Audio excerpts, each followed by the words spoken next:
France remains as a member of the UN Security Council, and yet France today remains one of the biggest perpetrators of human rights violations in Africa.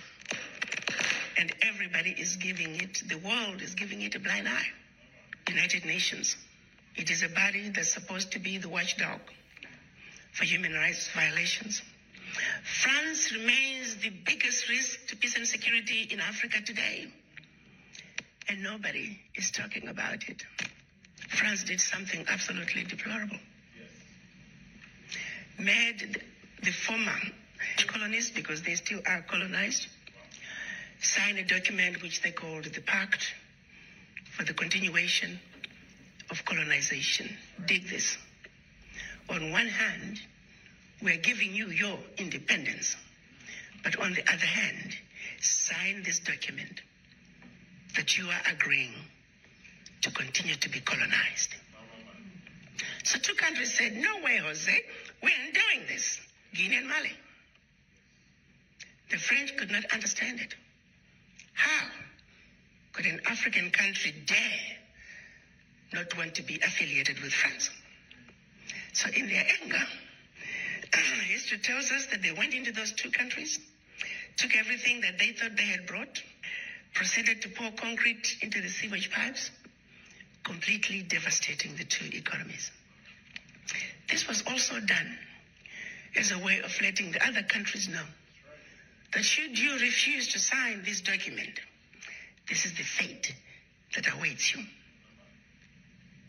So the rest of the countries signed the Pact for the Continuation of Colonization remains in place. What is special about this? The Pact for the Continuation of Colonization said, 1, you shall deposit 85% of your bank reserves with the French Central Bank under the control of the French Minister of Finance. The French government will take all your monies, collectively invest your monies in the French stock market under the French name. And you don't have to know what the returns are. Should you wish to access some of your money, keep in mind that countries are now left with only 15% of their reserves. You have to submit your country's financial report, and if approved, you get to access up to 20% of your deposits from the previous year as a loan at commercial interest rates. I'm going to repeat that. Should you want to access some of your own money, you have to submit your own country's financial report. And if approved, you get it as a loan at commercial interest rate. So you go from having a humongous credit with France to now owing France for borrowing your own money, a loan that you will never be able to finish paying. They also said, all your minerals discovered and yet to be discovered, French companies have the first right of refusal. You go to those countries today, all major contracts, French companies have the first right of refusal. The water supply, the power supply, the mining fixtures, the oil rigs, roads construction, airports, French companies have the first right of refusal. If anything is left, the people in your country may get it. They also said, your military can only be trained by France. You can only purchase military equipment from France.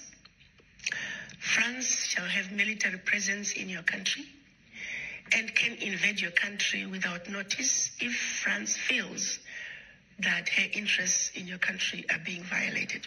In the past many years, we've had 67 coups in Africa out of 26 countries. Of the 26 countries, the coups, 16 coups, were 16 countries were former French colonies. To date, 22 African leaders were assassinated during a coup. documented all of them. France was behind it. Simply because France felt they were, quote unquote, threatening French interests. Countries are still depositing their funds to France. Do's and don'ts as stipulated by the Pact for the Continuation of Colonization. You have given up your financial resources. You have given up control of your natural resources. You have given up your military. What power do you have? Today, because of the Pact for the Continuation of Colonization, France alone, that little bitty country, is taking out of Africa over $500 billion. Over $500 billion. And by the time they finish investing that money into the French stock market, they are realizing trillions of dollars in any given year. Park that. The watchdogs for corruption are saying out of Africa, 50 billion gets out of the continent from corruption. The question I have is, why has it been so difficult for us as Africans to say enough is enough? How long are we going to keep watching this carnage go on and we say nothing? It goes back to the mind. It goes back to that fear.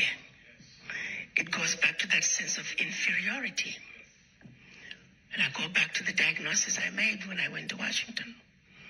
That until we black people understand that we are suffering from the legacy of colonization, that we are suffering from the legacy of slavery, that while we may have lost the shackles of in our legs and our hands, the shackles of the mind continue. Until we realize that we are a wounded people and we need healing, nothing about our circumstances is going to change. We are sick people. But to be sick, first you must realize and accept that you're sick. How do you go to the doctor if you don't think you're sick? We're not only in the doctor's waiting room on an outpatient basis. We're not even in the hospital in a general ward. As black people, we are in the intensive care. And we need to realize that. The baby is now born. And her name is the African Continental Free Trade Area. You see, the children of Africa must realize that now we need diapers, we need formula. They're going to be sleepless nights. This baby's going to cry. This baby's going to throw tantrums. We need to be ready to take care of this baby. Africa is on the move. The question is, are the children of Africa ready to step up and take what is rightfully yours? You got to understand, around the globe, as black people, the reason we are so disrespected is because we are poor. Most of us don't own anything. Singularly, while we were given our independence, the one thing that was denied from us is economic liberation. The African heads of state are saying African wealth belongs to the African children. The African Union defines African diaspora as all people of African descent living outside Africa. The colonizers have been building the Africa that they want. The game is up. You see, you don't go to China and find black people driving the Chinese development agenda. You don't go to Europe. You don't go to Mexico, India, and find black people driving those regions' development agenda. The reality is, you must not, cannot, should not, and golly, will not go to Africa and find non-Africans driving the African continental development agenda. Unless, of course, you, the children of Africa, the inheritors of Africa's wealth, choose to vacate that place that has your name, the choice is yours. The environment is ready.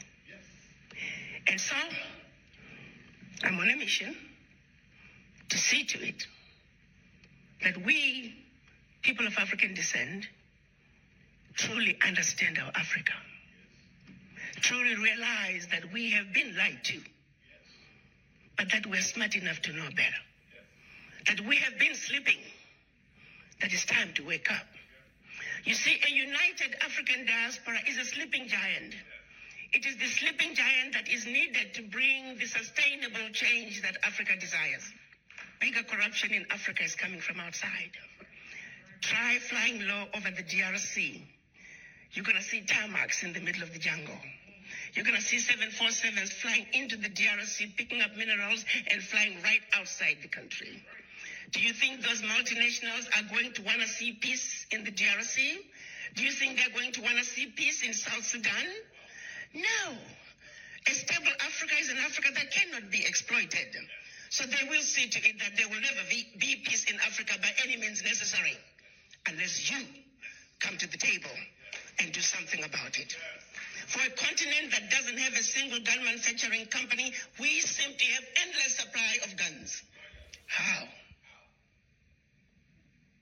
How is this okay that Africa continues to be exploited? How is it okay that the world has watched as France is taking cold, hard cash out of Africa? How is this okay? I want to know. United Nations, answer that. Secretary General Guterres, answer that. When you all meet every year in New York, what are you talking about? That is our reality. No more shall we continue to be ignorant. Our eyes are open. We know our Africa. We are going to reconnect with our roots. African Americans, you must understand there is a void that is deep in each and everyone's subconscious. It is a void that affects everything you do. First, you must understand you have that void. In this country, with the exception of the American Indians, everybody is a foreigner. And everybody has their roots outside the United States. And the rest of the races are connected to their roots, with the exception of the African Americans. You're too busy running away from your roots. You're busy denying who you are. Well, guess what? It is what it is. You are an African. And Africa is home. And the sooner you wake up and realize and accept that Africa is home, the sooner you are going to fill that void. For as long as that voice is in you, you're always going to be like a ship without an anchor. The wind blows this way, here you go. The wind blows the other way, here we go. Find your base. Go home. Africa is where you belong. And Africa is where your roots are. But as I began to make a diagnosis, I analyzed the situation, and my final assessment was that the ignorance that the world has about Africa is the disease that I must fight. So I set out to have a plan, and I began implementation.